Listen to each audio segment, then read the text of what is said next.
Assalamualaikum warahmatullahi wabarakatuh. Izin memperkenalkan diri, nama saya Gaida Fitri Lutfiah dengan NIM 2001226 dari kelas 2B PG PAUD. Dalam video ini, saya akan menjelaskan sedikit materi mengenai mata kuliah perkembangan sosial, emosional, moral, dan agama anak usia dini. Materi yang akan dibahas ialah materi pertemuan ke-9 hingga materi pertemuan ke-14. Pada pertemuan ke-9 membahas mengenai fase perkembangan akhir masa kanak-kanak. Akhir masa kanak-kanak atau late childhood berlangsung pada usia 6 tahun hingga usia 14 tahun. Pada masa ini, anak belajar dari kehidupannya. Anak merupakan peniru ulung orang dewasa karena mereka selalu meniru dan mencontoh perilaku atau kegiatan yang ada di sekitarnya. Pada fase perkembangan akhir masa kanak-kanak ini juga disebut dengan usia kelompok, karena ditandai dengan adanya minat terhadap aktivitas teman-temannya. Tetapi hubungan keluarga sangat mempengaruhi perkembangan pribadi anak dan penyesuaian diri anak di luar rumah. Pada pertemuan ke-10, membahas mengenai perkembangan moral dan agama menurut teori Piaget.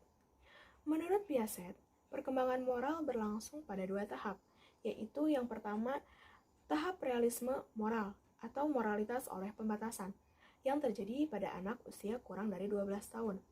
Pada usia 0-5 tahun, pada tahap ini perilaku anak ditentukan oleh ketaatan otomatis terhadap peraturan tanpa adanya penalaran atau penilaian. Pada usia 7 hingga 12 tahun, pada tahap ini anak menilai perilaku atas dasar tujuan. Yang kedua, ada tahap operasional formal atau moralitas dengan analisis yang terjadi pada anak usia lebih dari 12 tahun. Pada tahap ini, yang pertama, anak mampu mempertimbangkan segala cara untuk memecahkan masalah. Yang kedua, anak bernalar atas dasar hipotesis dan dalil melihat masalah dan berbagai sudut pandang. Selanjutnya, pada pertemuan ke-11 membahas mengenai perkembangan moral dan agama menurut teori Kohlberg. Menurut teori Kohlberg, tahap-tahap perkembangan moral terdiri dari 3 tingkat, yang dimana masing-masing tingkat terdapat 2 tahap, yaitu yang pertama ada tingkat prakonvensional atau moralitas prakonvensional. Pada tahap ini, perilaku anak tunduk pada kendali eksternal. Pada tahap 1, orientasi pada kepatuhan dan hukuman. Pada tahap 2, relativistic hedonism. Yang kedua, ada tingkat konvensional atau moralitas konvensional. Pada tahap ini, fokusnya terletak pada kebutuhan sosial atau konformitas. Pada tahap 3, orientasi mengenai anak yang baik. Pada tahap 4, mempertahankan norma-norma sosial dan otoritas. Yang ketiga, ada tingkat post-konvensional atau moralitas post-konvensional. Pada tahap ini, individu mendasarkan penilaian moral pada prinsip yang benar secara inherent. Pada tahap 5, orientasi pada perjanjian antara individu dengan lingkungan sosialnya. Pada tahap 6, prinsip universal. Selanjutnya, pertemuan ke-12 membahas mengenai cara terpadu pengembangan sosial emosional anak usia dini.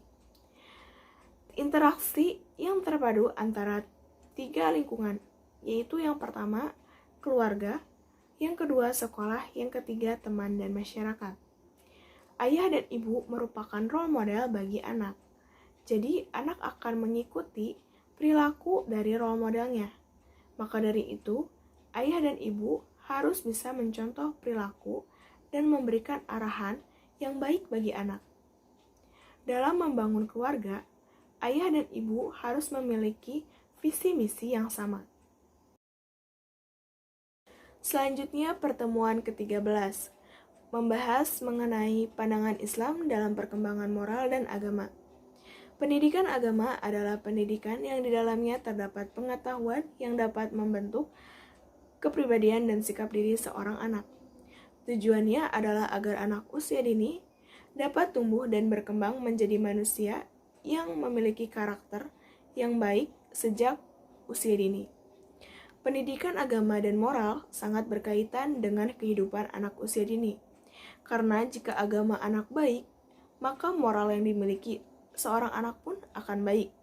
Jadi, pendidikan agama dan moral ini harus diberikan kepada anak dengan seimbang, agar anak memiliki kepribadian yang baik. Selanjutnya, pertemuan ke-14 membahas mengenai karakter building. Karakter building adalah suatu proses atau usaha yang dilakukan untuk membina, memperbaiki, dan membentuk tabiat, watak, sifat, kejiwaan, budi pekerti, insan manusia sehingga menunjukkan perangai dan tingkah laku yang baik. Sekian yang dapat saya sampaikan. Mohon maaf apabila ada kekurangan dan kesalahan. Wabillahi taufiq wa hidayah. Wassalamualaikum warahmatullahi wabarakatuh.